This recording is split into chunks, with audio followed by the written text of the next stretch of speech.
able to get a glove on it or a hand. 20 for no wicket then, West Indies, 6 to Greenwich, 13 to Haynes.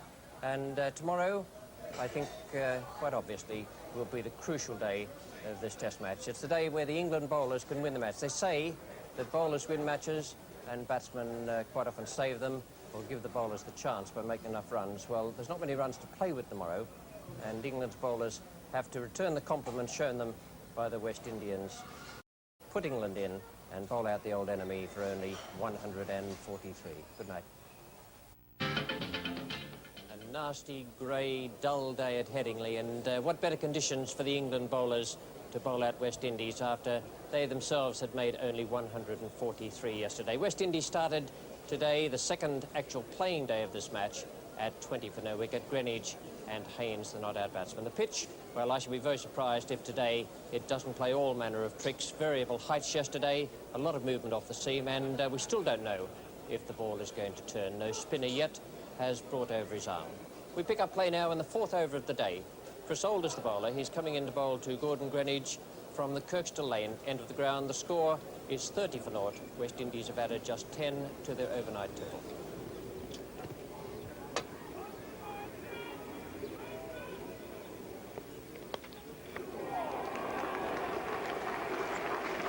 It's well stopped.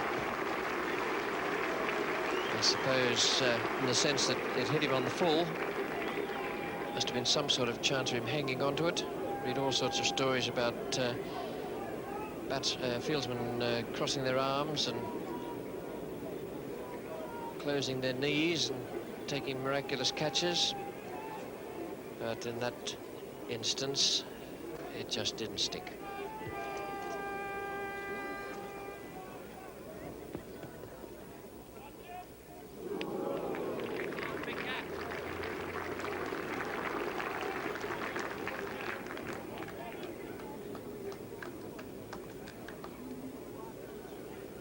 I think it's probably going to be one of those days. A big leg cutter, just a bit too good.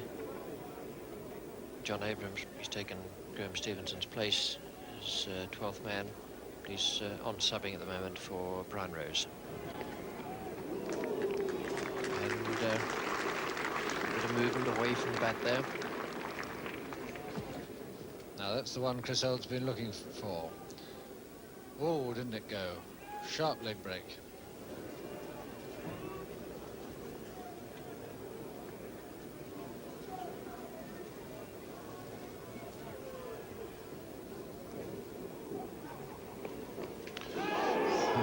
Oh dear, oh dear. Restrained and contained himself all that time. And I'm absolutely certain that there was no way in which that ball was short enough to play such a shot. No, an absolute nightmare of a shot. And it must have been very, very close to the off stump. He's had his little flash and got away with it, so I suspect he'll be getting his head down again now. Over pitch this time and driven quite firmly through mid-on. Johnny Abrams giving chase, but the ball always going to win. So Chris Old won't think much to that. Within a fraction of an inch of picking up his wicket, and the very next ball is driven away for 4.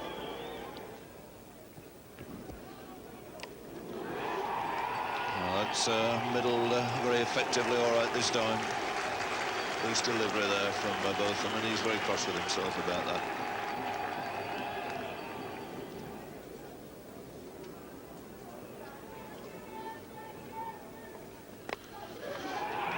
Not quite middled, but going away with sufficient force there to find that long off boundary. So the 50 comes up.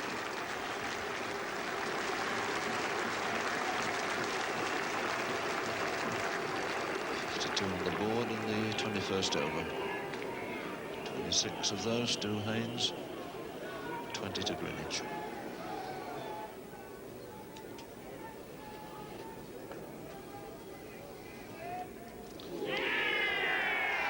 Tremendous shout going up, particularly from second slip, but the old spinner there gave it a great shout. A little response there from both of them. Missed the bat. I want to think about it. Look at the second slip going up. He's roaring up in the air, but both of them knew, in fact, that the batsman had missed it by a good 3 or 4 inches.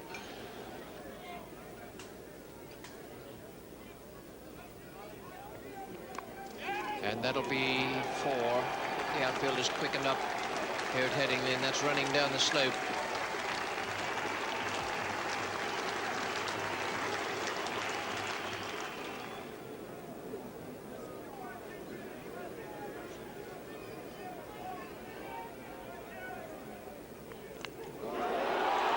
And when the chance came, Gooch couldn't hold it. That's the one they've been waiting for, the first real chance. There's been lots of balls gone past the edge, but that's the first one that's gone to hand, and Gooch put it down. A little slow to move there, and it hit him on the hard part of the hand, back towards the wrist.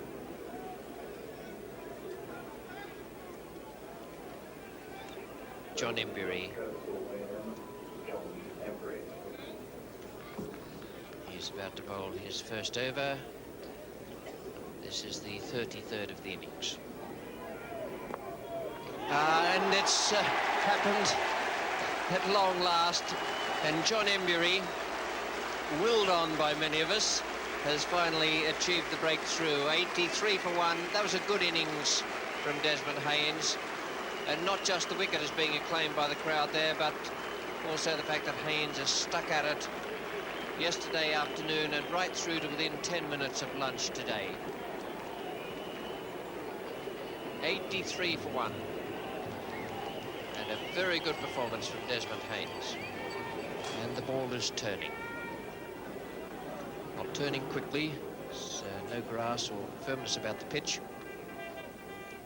And there goes another chance. Gooch has already put down one. And Bairstow, the man racing away down to the boundary with no chance of cutting it off. 4 more to Greenwich.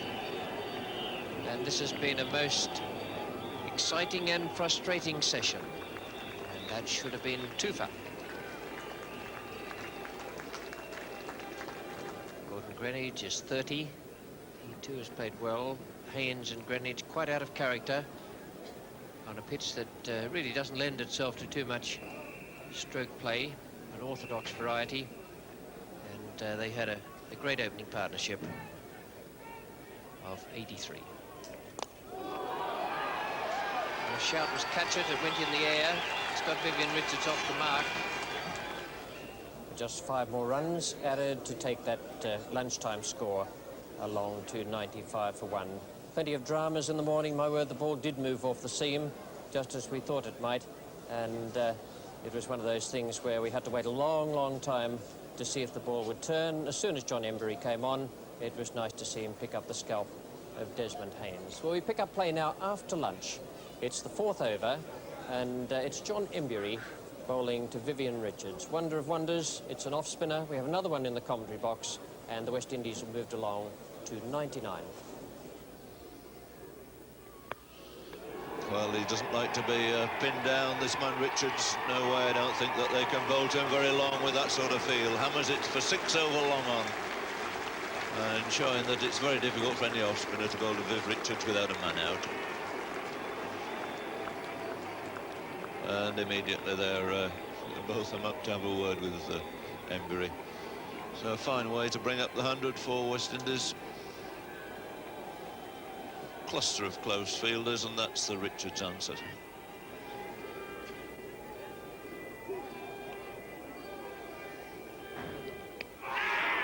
And he's out this time. Both of them finally ends and innings of Gordon Greenwich, totally out of character. Up goes the Bill Ali finger, and West Indies are 105 for 2.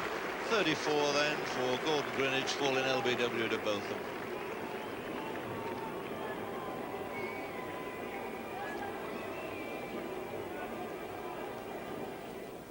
So Richards on 13, both of them to bowl to him. And particularly good delivery there. Richards committed to the shot, lifted and left him. And even too good a ball for Richards to get an edge to.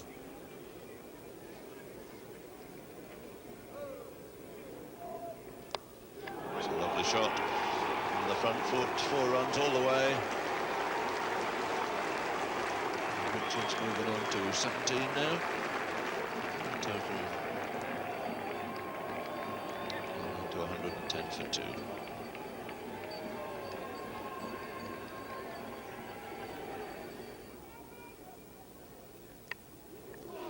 Let's pierce the gap. It gets Bacchus underway.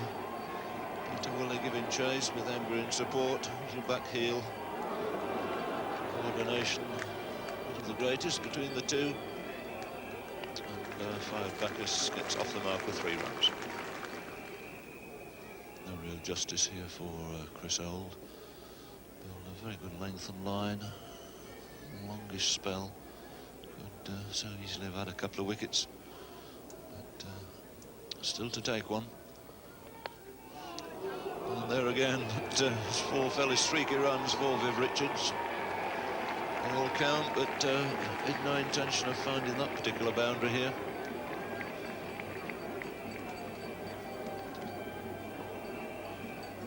Get a good shot of that from the Kirksall Lane end. He's going to try and hammer it through that mid-off area again. The ball cutting back late off the pitch. Eventually picks 4 up way down at deep square leg. He goes on to 23, 1-23 the score.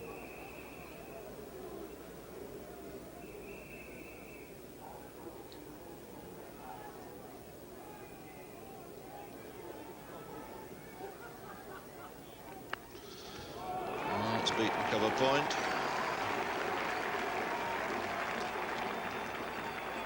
Shot off the back foot, it's Bacchus down this time to run very well and make 3 into it for Richards.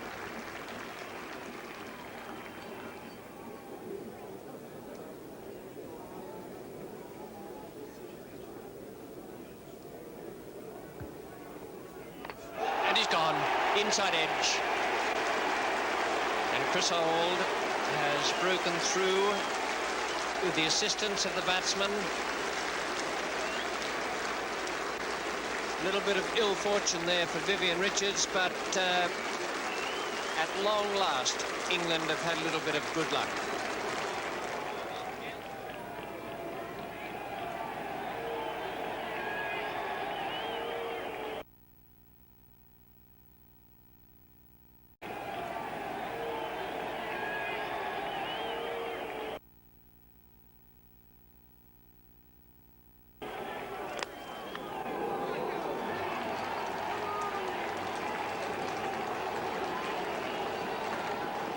Very good shot off the back foot by Fode Bacchus.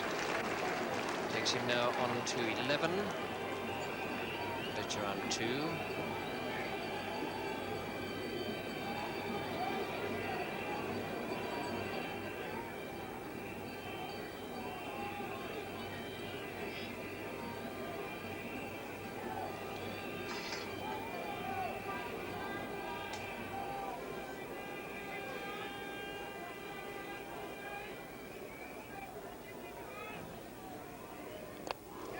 Dilley, caught and bowled. The change has worked. Bacchus turning away onto...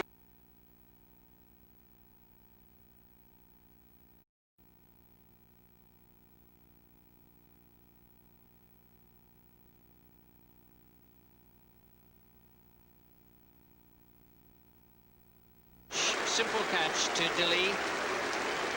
And it's 142 for 4.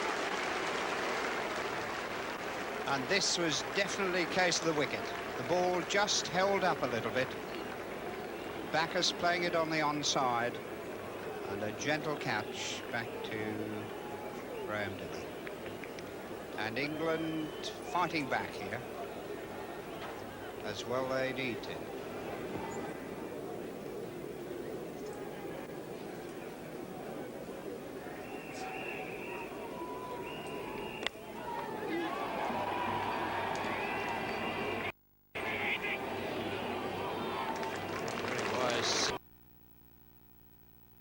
say no there. That was always likely to be a nervous second run. John Abrahams, the field.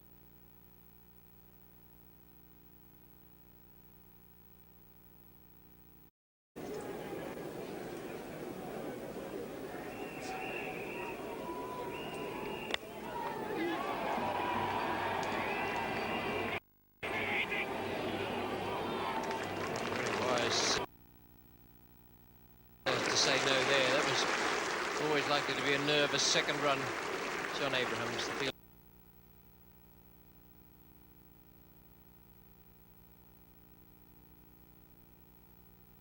Off the mark then with it was very much a hard pitch stroke to take the scores.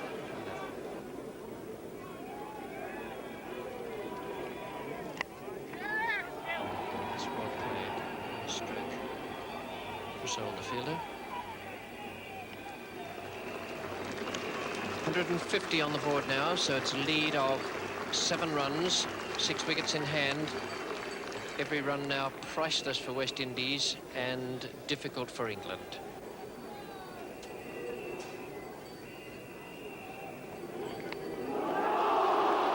It's done it again. Both of them this time.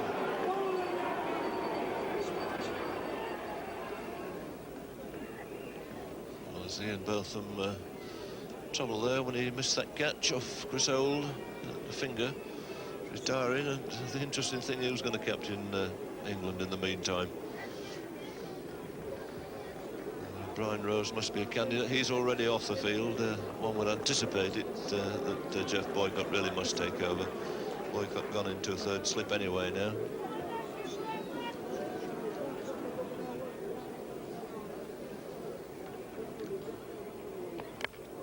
That's a goodish shot from Calitran. Before runs there, the first time he's really connected. Been pinned down by this accurate England attack.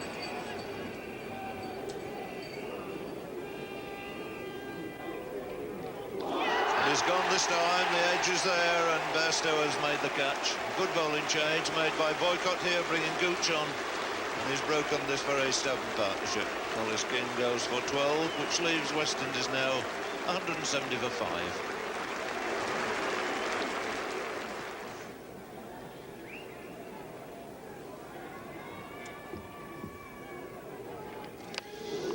That's short and beautifully hooked away by Murray. Races away down to the deep square leg boundary. Just one more over bowled up to tee, that by Graham Gooch, and 2 runs came off that, took it along to 179 for 5. Calitran had played quite adequately up to tee there, and the England bowlers very frustrated. Each had 1 wicket to his name. Graham Gooch coming on just before the tee interval to pick up 1 for 2 from 2 overs, 1 maiden. We pick up play now in the first over after tee. Just 3 runs added, 182 for 5 the score. Over pitch, the full toss, and that's 4 more. Straight down the ground with the football stand in.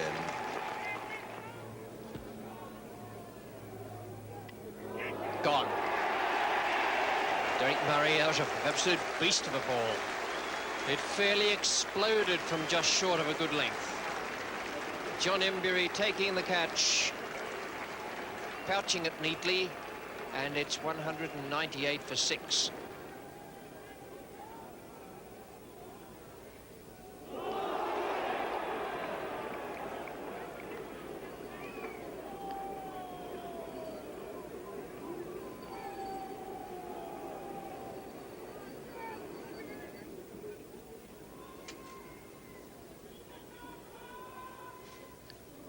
Bairstow's picked him up this time. Marshall goes for naught, and England are right in this game now. Although they're just over 50 behind, 198 for 7, and Marshall is caught Bairstow bowled Dilley. And with a little bit of luck, they can hold this lead down to reasonable proportions and get back in the game later tonight and all day on Monday.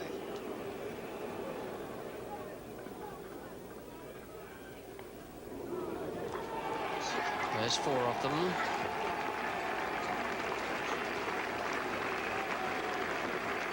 200 for 7. 202 for 7. And Alvin Kallicharran goes into the 30s. 32 he is.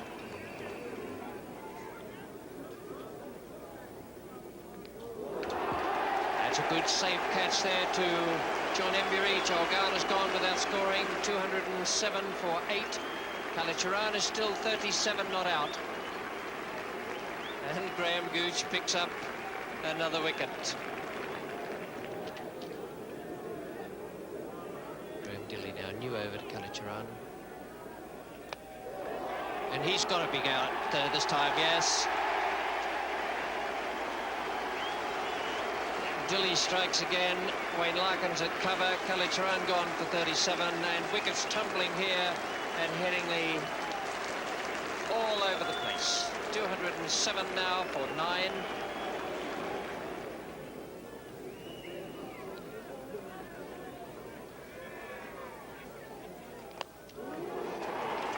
Waited for the one pitched up and has put it away very nicely through mid-off. So these are quite valuable runs coming from this last wicket pair. Michael Holding.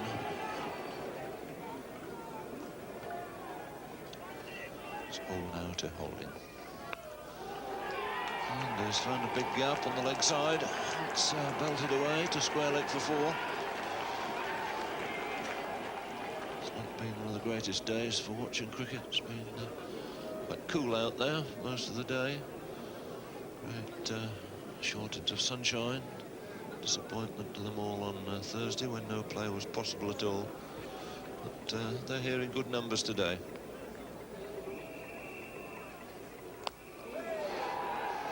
That's gone like a rocket through mid-off. A short arm jab almost there, brought up 4 for Holding.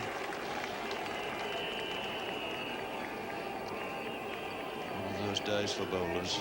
They beat the bat time after time. And when the batsman middles it, it races away for 4.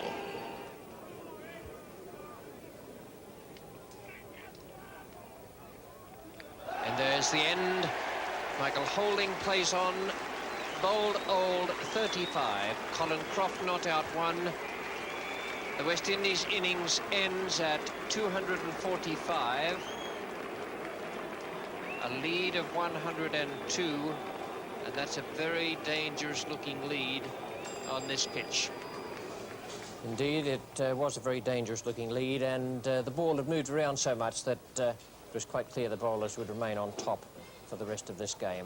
A great opening partnership there between Greenwich and Haynes, 83 runs, and good batting all the way down the list there. A couple of ducks interspersed with Holding making 35 and Kallicharran in the middle of the order 37. But a great last wicket partnership between Michael Holding and Colin Croft. The bowlers, a frustrating day for them. Dilley 4 for 79, Old 2 for 64, both of them 1 for 31. Embury vastly underbowled, in my opinion, 1 for 25, and Gooch 2 for 18.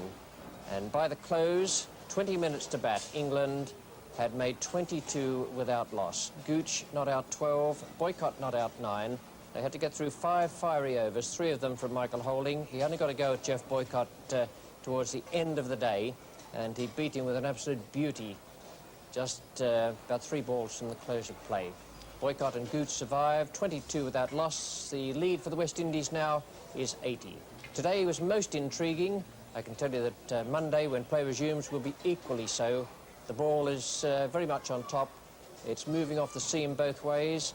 Very little movement in the air, just occasional movement there, and there is some spin. But that's not going to worry the West Indians. They don't have a spinner, and their pace bowlers will be ripping into the England batsmen again on Monday.